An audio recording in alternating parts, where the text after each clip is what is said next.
guys, welcome to our Samajika Spruha channel.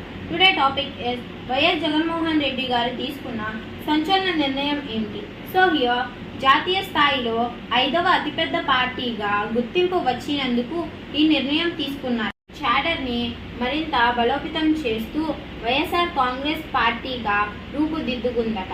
రాబోయే 2029వ ఎన్నికల్లో తెలంగాణ గడ్డపై పార్టీని బలోపేతం చేస్తూ పోటీలోకి దిగనున్నారట. వైఎస్ఆర్ కాంగ్రెస్ పార్టీ కార్యకర్తలను ఎవరైతే ఇబ్బంది పెడతారో వాళ్ళని ఉపేక్షించే పని లేదు. రానున్న రోజుల్లో మూల్యం తప్పదు అని విశ్వసనీయ వర్గాల సమాచారం. ఈ సందర్భంగా చాటర్లో జోష్ నింపుతూ వ్యాఖ్యలు చేశారు అట. వైఎస్ రాజశేఖర్ రెడ్డి గారి జయంతి సందర్భంగా ఈ కీలక నిర్ణయం తీసుకున్నారని సమాచారం. Thank you for watching guys. Please like and share and subscribe.